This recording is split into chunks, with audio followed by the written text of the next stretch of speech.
Night ഡ്യൂട്ടിക്ക് പോകാൻ വേണ്ടിയിട്ട് റെഡി ആവുന്ന എല്ലാവർക്കും വരും അതുകൊണ്ട് ഒരു ആശ്വാസം.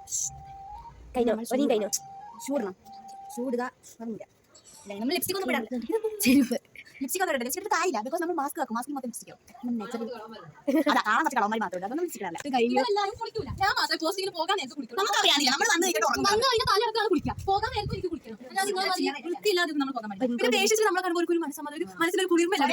ഞാൻ അശ്വതിക്ക് സമ്മുനും മെഗുനൊക്കെ എന്നോടായിരുന്നു മോർണിംഗ് ഡ്യൂട്ടി ആയിരുന്നു കേട്ടോ. അശ്വതിയൊക്കെ ഉറങ്ങുമ്പോൾ സമ്മു ഫോണിൽ കളിക്കും കേട്ടോ. ഇവരിതാ പോകാൻ വേണ്ടിയിട്ട് എല്ലാം റെഡി ആയിക്കൊണ്ടിരിക്കും.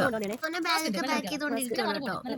ബിസ്ക്കറ്റ് വേണം വിശക്കും പിന്നെ എന്തെങ്കിലുമൊക്കെ പിന്നെ വരയ്ക്കാനൊക്കെ ഉണ്ടാവും. അപ്പോൾ നമ്മൾ എന്ത് ചെയ്യണം പെൻസിൽ വേണം സ്കെയിൽ വേണം പിന്നെ ബിസ്ക്കറ്റ് മതി ബിസ്ക്കറ്റ് തിന്നണം ലോലിപോപ്പ് ഉറക്കം വരുമൊക്കെ ചെയ്യണമെങ്കിൽ നമുക്ക് എന്ത് ചെയ്യാം അത് വൈകുന്നേരം പിന്നെ ലിപ്സ്റ്റിക് പൊടിക്കണം പിന്നെ ഇതാ നമ്മളെല്ലാവരും നൈറ്റ് ഡ്യൂട്ടിക്കുള്ളവരൊക്കെ ടാറ്റാറിന് പറഞ്ഞു വിടുവാണ് കേട്ടോ. പിന്നെ ഫുഡ് കഴിച്ചിട്ട് നേരെയാണ് കേട്ടോ പോകുന്നത്. അതാണ് പ്ലേറ്റ് ഒക്കെ എടുത്തിട്ട് പോകുന്നത്. നമ്മൾ റൂം മാത്രമല്ല എല്ലാ റൂമും ടാറ്റാറിന് ഓരോരുത്തരെ വിട്ടുകൊണ്ടിരിക്കുകയാണ് കേട്ടോ. ഇത് കഴിഞ്ഞിട്ട് എനിക്ക് പോയി കിടന്നു. അപ്പോൾ ബൈ.